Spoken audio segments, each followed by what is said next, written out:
코스피는 2021년 3,000포인트를 돌파합니다. 코스피가 3,000포인트를 돌파한 결정적인 이유는 바로 삼성전자에 있습니다. 시총 1위 기업인 삼성전자가 급등하면서 코스피도 상승합니다. 다우지수와 니케이 지수는 가격 가중 방식으로 지수를 산정하지만 나스닥 코스피는 시가총액 가중 방식으로 산정합니다. 시가총액 1위인 삼성전자가 급등하면 코스피도 급등하게 됩니다. 삼성전자는 실적 이상으로 주가가 상승합니다. 그 이유는 자사주 매입에 있습니다. 자사주를 매입하면 발행 주식수가 줄어들기 때문에 실적 개선 없이도 주가는 상승합니다. 실적이 개선되는 2015년부터 2017년까지 삼성전자 주가가 급등한 원인은 실적 개선도 있었지만 자사주 매입액을 대폭적으로 늘렸기 때문입니다.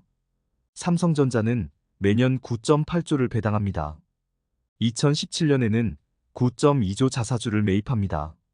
실적 개선 없이도 이렇게 자사주를 매입하면 주가는 상승합니다. 시기에 자사주를 매입하면 주가는 급등합니다. 삼성전자가 이렇게 자사주를 매입한 이유는 인적 분할을 위해서였습니다. 삼성전자를 투자회사와 사업회사로 나누고 투자회사와 삼성물산과 합병하는 것입니다. 이 당시 삼성전자는 23.08% 자사주를 보유하고 있었습니다. 이 지분만큼 삼성물산의 삼성전자 지분율은 늘어납니다. 이것을 자사주의 마법이라고 합니다. 현재는 법으로 금지되어 있습니다. 이 부분 때문에 2017년 금융당국은 자사주를 강제 소각시킵니다. 이후 이재용은 삼성전자 주가에는 관심이 없습니다. 삼성물산이 43% 보유하고 있는 삼성바이오를 육성시킵니다. 이후 삼성바이오와 삼성전자 주식을 교환하기 위해서입니다.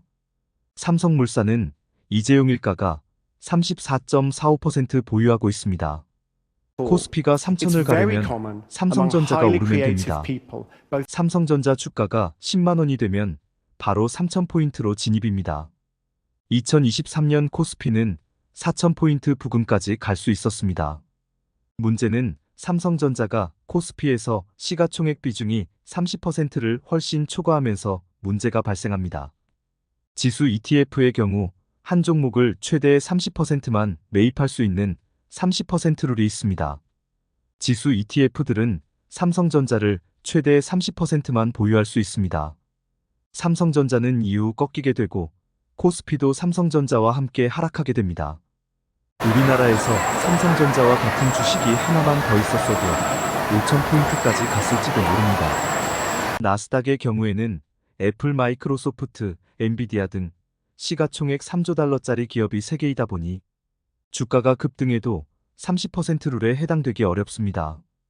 SK하이닉스 역시 하락하고 있습니다. 삼성전자는 오른 것 없이 하락했지만 SK하이닉스는 작년 초 저점보다 2배 이상 높습니다. 최태원 역시 사법적 리스크로 사업에 집중할 수 없죠. 삼성전자와 SK하이닉스는 2023년 적자 전환으로 인해서 2024년 세수에도 중대한 영향이 있습니다. 다른 기업들과 다르게 삼성전자는 우리나라 세수를 담당하고 있습니다. 삼성전자가 무너지면 우리나라 역시 무너질 수밖에 없습니다. 민주주의로 사회가 성장하는 것은 아닙니다. 오히려 독재가 국가를 빠르게 성장시킵니다. 우리나라, 싱가포르, 중국이 대표적이죠. 단점은 인권이 무시된다는 점입니다. 우리나라보다 중국의 인권 문제는 심각하죠. 우리나라는 독재로 성장했다기보다는 수출 기업들로 인해서 국가가 성장한 것이죠. 현대건설과 삼성전자가 우리나라 성장을 이끌었습니다. 현대건설 사장인 이명박은 대통령까지 하고 이를 만들어준 박정희의 딸도 후광효과로 대통령까지 합니다. 이건희 아들 이재용은 감옥에 가죠. 우리나라를 법조계가 장악하면서 본질을 전혀 이해하지 못하고 있습니다. 우리나라가 자연스럽게 선진국 반열에 오른 것이라고 착각하고 있습니다. 나라가 제대로 돌아가려면 주가와 부동산 가격이 오르는 것이 아닙니다. 진정으로 정부가 주가를 올리려고 한다면 수출 기업이 성장할 수 있도록 자리를 마련해 주어야 합니다. 박정희의 전두환이 경제에 있어서는 위대한 이유죠. 실물 경제가 죽어가는데 밸류업을 한다고 주가가 오르는 것이 아닙니다. 부동산 역시 해외에서 달러가 국내로 유입이 되어야 상승할 수 있습니다. 삼성전자와 SK하이닉스가 역성장을 시작한다면 코스피 2000이 무너질 수 있습니다. 작전주와 삼성전자, SK하이닉스는 차원이 다릅니다. 특히 삼성전자가 무너지면 국내로 달러 유입은 줄어들고 세수도 줄어들면서 부동산 역시 하락할 수밖에 없습니다. 부동산이 계속해서 상승한 이유는 외환 보유액이 계속해서 증가했기 때문입니다. 외환 보유액이 줄어들면서 국내 본원 통화도 줄어듭니다. 부동산 역시 상승이 어렵습니다. 외환 보유액 증가의 1등 공신은 삼성전자입니다. 미국도 팬데믹 이후 반도체를 아주 중요하게 여깁니다. 그래서 자국 내 반도체 공장을 짓도록 보조금까지 지급했죠.